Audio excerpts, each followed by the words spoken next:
Tu drvané som ja robil. Všetko. Tá izba je vystavená ode mňa aj táto.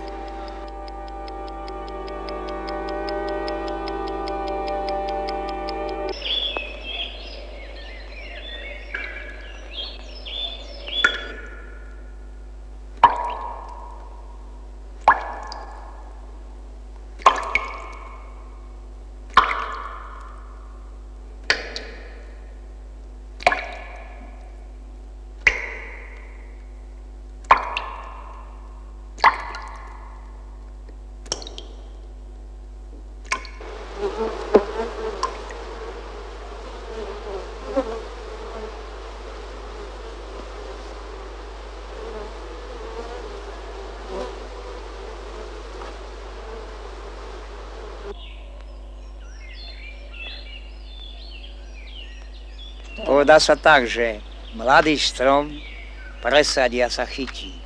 Ale starý strom ten neexistuje, keď ho presadí, tak uskne, ten sa nechytí. A s nami, starými, je to just tak.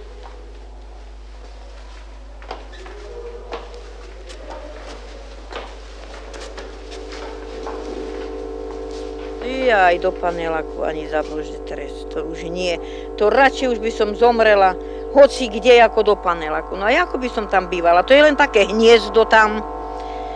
No a keď vidím ven, to je na ulici, tuto keď vidím na záhradu, vidím na dvor, vidím sliepky, vidím psíka, vidím všetko a tým sa teším. Vtáčiatka mi tu pekne spievajú a to mám takú radosť z toho. Sú ako moje deti, ktoré sa prídu vyponosovať, keď im život vloží do cesty. Neprekročiteľný konár. Ale prídu aj vtedy, keď cítia radosť a šťastie. Do svojich letokruhov už 300 rokov starostlivo ukladám ich úspechy i sklamania.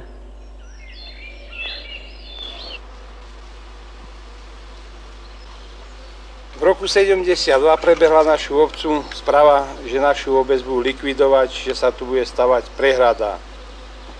Ľudia zrejme už mysleli, že ako na druhý deň prídu bagre a buldozere a budú nám chalúbky burať a budú nás ako z našej vlastnej obce vyháňať. Viete, prišlo to ako hrom z jasného neba, alebo ako keď pichnete do úľa, pokračoval Rudolf Chreno. Dnes už je v dôchodku, ale donedávna robil vodiča v ČSAD Kysucké Nové Mesto. Deň čo deň vozil svojich rodákov z Riečnice do zamestnania v Čadci, krásne nad Kysucou a Kysuckom Novom Meste. Každého tu poznal po mene. Vždy sa vedel prihovoriť príjemným slovom. Možno aj preto si práve jeho vybrali, aby ich v 3 volebných obdobiach zastupoval ako poslanec Okresného národného výboru v Čadci. Po zrušení miestneho národného výboru v Riečnici je dnes predsedom tunajšieho občianskeho výboru. Nebolo to celkom tak, ako teda si ľudia vysvetľovali. V roku 72. roku prišla na našu obec už teda stavebná uzáver, ale miestny národný výbor zvolal schôdze a začal ľudí informovať teda, že teda v skutočnosti v našej obci a obci Harvelka sa bude robiť prehrada na pitnú vodu, že teda voda je nutná, voda bude zasahovať až do okresu Žilina.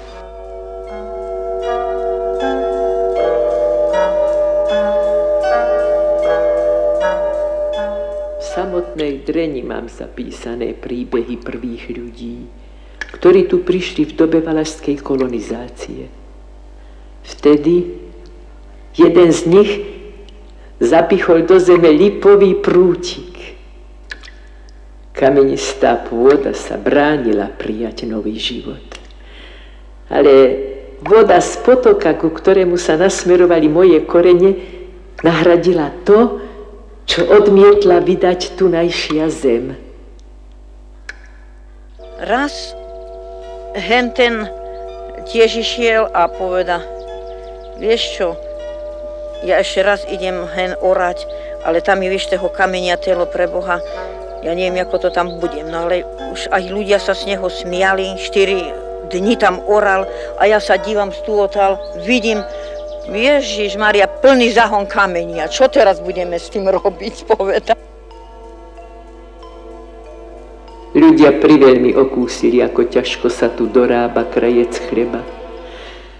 Pásli ovce a hovädzí dobytok, klčovali okolité svahy. Tak vznikli švíky poličok, na ktorých pestovali zemiaky, ovoz i ľan.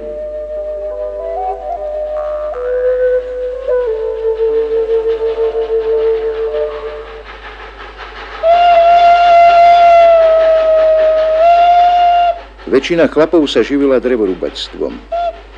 Úzkokoľajná úvraťová lesná železnica, ktorá je dnes súčasťou múzea Kysuckej dediny vo Vychylovke, denne zvážala kysucké a oravské drevo na pílu do Oščadnice.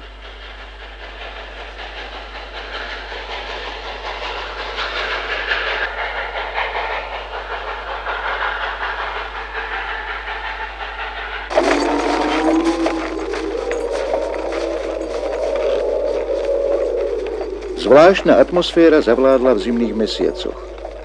Chlapi strúhali šindle, v ktorých sa spájala krása dreva so šikovnosťou mozoľnatých rúk.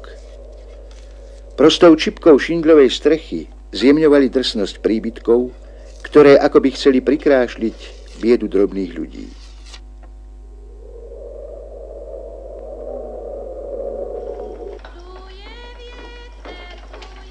Ženy spracovávali ľan.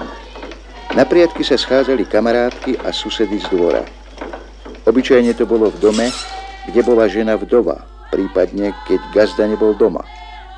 Vtedy sa s väčšou voľnosťou zabávali, spievali a žartovali.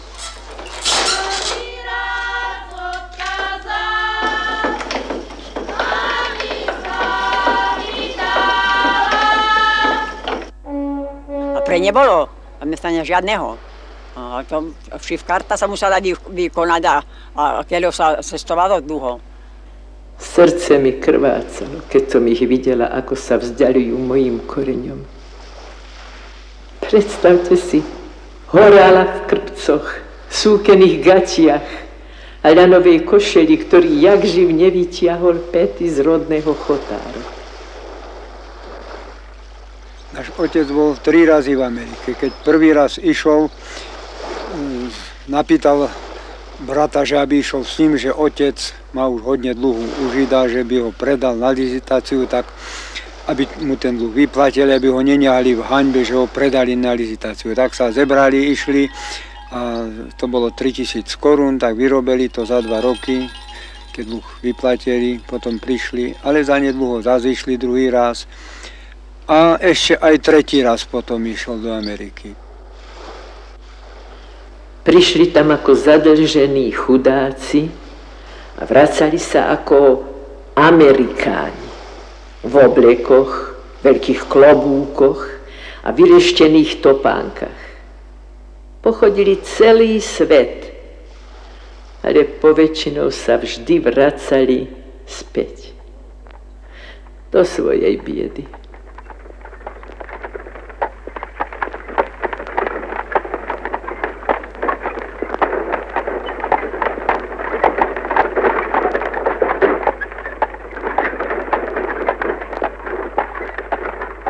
Keď si vybrali našu dedinu na to zatopenie, potom začali nás tu presvedčovať, že aby sme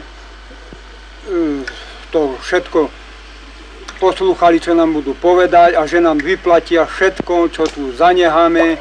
A tak potom nás už prestali presvedčovať, ale chceli nás voziť s autami, že kde nám budú staviať domy. No tak sme išli do Čace. A dali nám tam také miesto, to bolo taká grapa to bola, tam vôbec nebolo žiadne miesto na stavbu. Ani na záhradky, ani na ničo. Tak sme potom povedali, že tuto to nemôže byť. Tak išli sme, potom nás dali do Kysuckého Nového Mesta. Dali nám tam, že 1 ulicu, ale musíte 2 bytovky staviať. No 2 bytovky, tak to sa nelúbilo ľuďom, že 2 bytovky staviať. Každý chcel mať len sám. No tak potom išli, sme do Žiliny. V Žiline nám povedali, my nemáme s vami nič, my o tom ani nevieme, tak Žilina povedala. tak boli také schôdze, že sa na nich aj pesťami trepalo o stôl, aj veru mali strach, aj tí predstavitelia, ktorí tam chodili na tej schôdze. Ľudia boli rozbúrení, pretože nebolo splnené to, čo občanom bolo slúbené. Nakoniec začali už potom len slúbiť, že dajú bytovky a vyplatia občanom chalupy a už upustili teda od toho, že budú stavať obec, ako bolo v prvom rade spomínané na prvých schôdzach.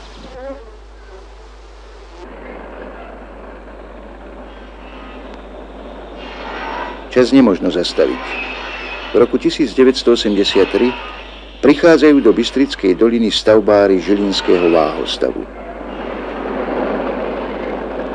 Jozef Macko vie toho dosť o bolesti človeka, ktorý sa musí rozlúčiť s miestom, čo mu prirástlo k srdcu. Veď podobnú situáciu zažil na Liptovskej Mare a Čiernom Váhu.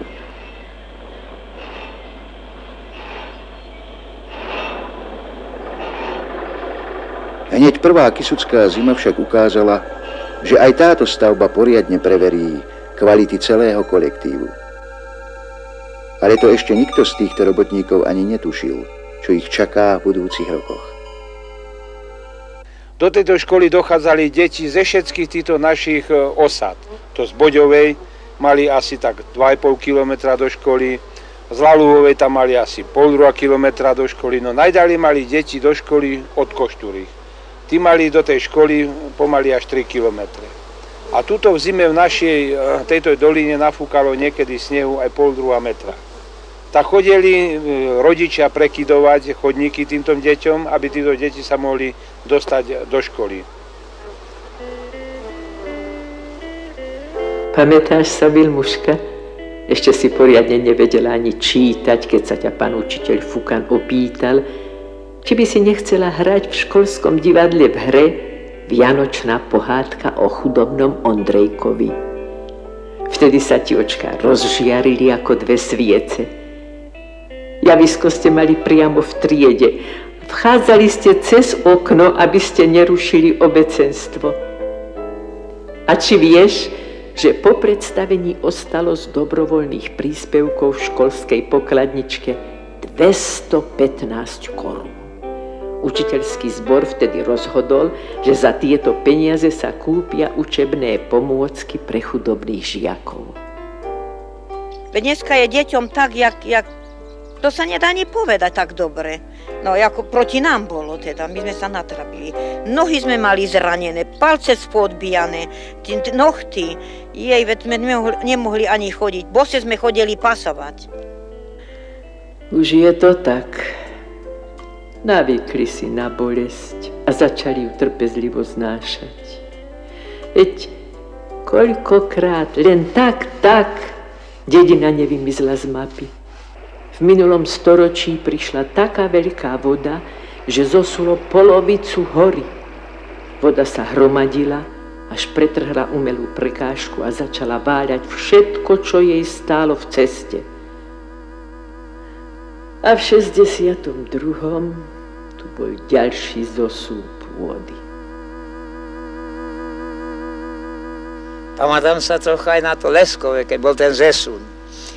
Tak to také vody prišli, že tie izby niesli až dolu. A tú jednu izbu, takú peknú izbu mal novú. Tá sa úplne prepadala dolu. Čoraz dolu išli dolu a my sme tam sa divali, stali. A sa to pekne zavrelo. Potom sme už retovali, aj brali, čo sa dalo, odnášali sme dalie, aby sme zachránili, čo sa dá. Aj sme hodne zachránili. No bolo to hrozné. Ľudia sa divali, čo sa stalo s ich chalupami, že nemajú nič. Naraz to všetko bolo zahnuté. Ako by to bolo prekliatie. Od vojny do 67. roku tu bolo 11 veľkých požiarov. Zničili množstvo domov, ale ľudia si postavili nové. Mnohí obnovovali múrivo z ohoretých základov aj dvakrát.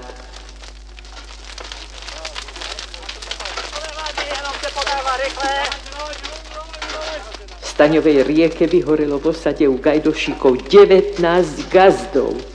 V osade u Rybov Ostalo v popole 5 rodinných domov a celý rad hospodárskych budov, v ktorých bola uskladnená skromná celoročná úroda. Horelo aj u poništov, u buchov. V takomto nešťastí si ľudia vedeli jeden druhému pomôcť, či už prichýlením, alebo jedlom. V 81. roku delimitovali miestny národný výbor z Riečnice pod obec Nová Bystrica.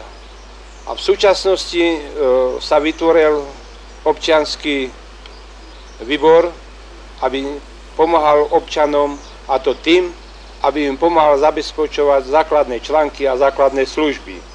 A to obchod, ZVS-ku a dopravu. A taktiež, aby pomáhal zabezpečovať prestarnutým občanom, a to dovoz uhlia, v prípade, že mu do chalupy niekde tieklo, tak sme mu to tam zalatali, aby ešte mohol vydržiť dotedy, pokiaľ sa bude ako sťahovať. Tí, ktorí odišli už pred niekoľkými rokmi, vracajú sa len v spomienkach, alebo keď ich pritiahne vôňa hríbov či čučoriedok, ktorých je v okolitých lesoch neúrekom.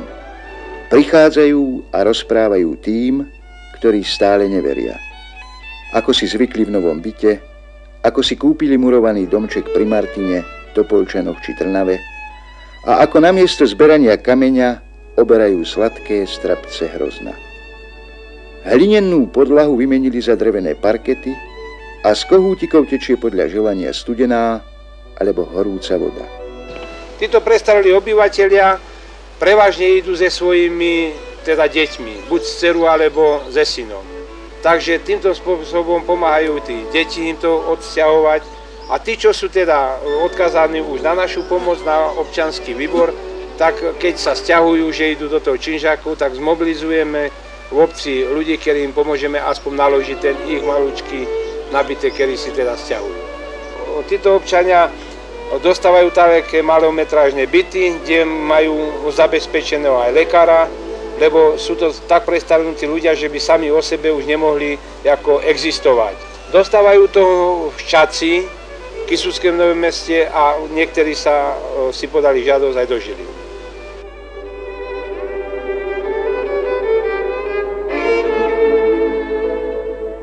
Ja na ten pomelak nič nepoviem, ja to chválim. 3 reči tam bola, už som mám všetko, mám kľúče, mám papiery, všetko vybavené. Vlastne 3 pekné postele mám, prkadlo, nočné stolky, perejny mám 3, mám čo poslať, plachty, schovky som pokúpela, všetko mám už hotové.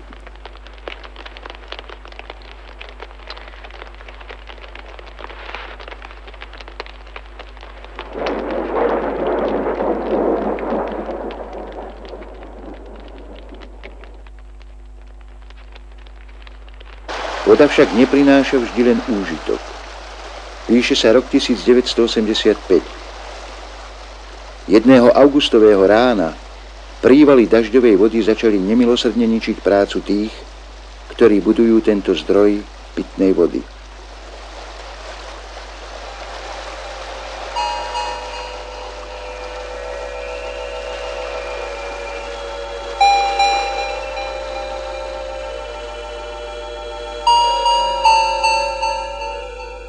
Tu žili Gazdíkovci, starí aj so synom chodili na Ostravsko.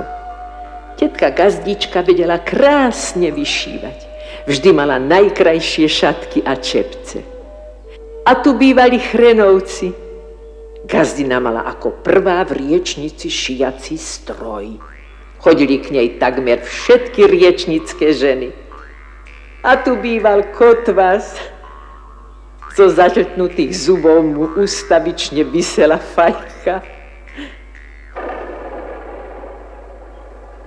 Ničivá sila bola taká veľká, že jej neodolal ani ochranný múr a v krátkom čase sa celé stavenisko zmenilo v jazero naplnené kalnou vodou a vrstvou bahna. Z tohto domu často znel ľúbozvučný spev tety Hablákovej, ktorú poznali ľudia v celej Bystrickej doline.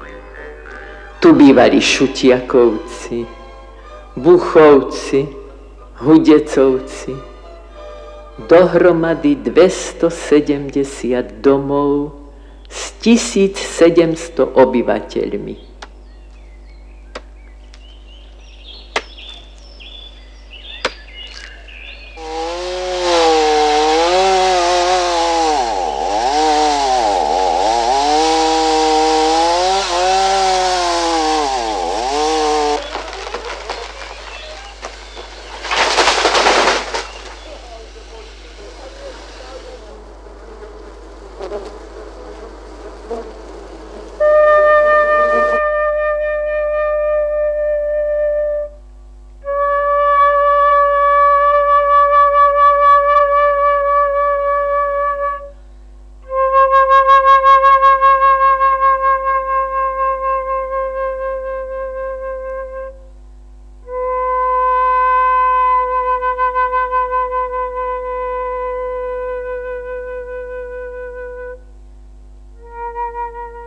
Vodný živel len načas mohol zastaviť prácu stavbárov. Aj oni dokázali, že sa vedia popasovať s rozmarmi Kysuckej krajiny.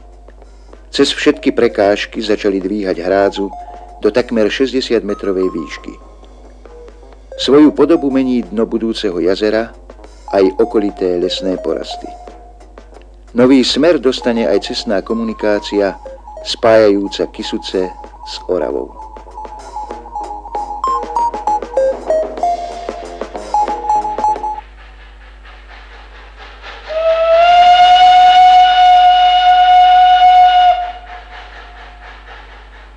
Ľudová architektúra zo zátopovej oblasti znovu ožila v Múzeu Kysuckej dediny vo Výchylovke, kde presťahovali niektoré z objektov. Pre ďalšie generácie budú tichými svedkami života ľudí, ktorí po stáročia žili v Riečnici.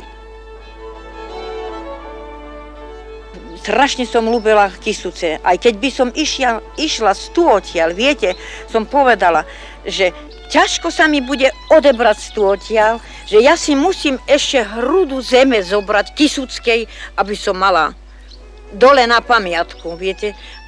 Lebo tá naša rodná zem bola ozaj najkrajšia. Najkrajšia zo všetkých. Ťažko sa odchádzalo, že sme tu mali veľmi dobrú vodu. No ale už keď to tak prišlo, však aj druhým treba vodu, lebo napríklad v Čaci mám aj bratanka, v Žiline mám bratovú dievku. No aj druhým treba tú vodu, nielen ne. Veľmi dobre sa nám tam bývalo.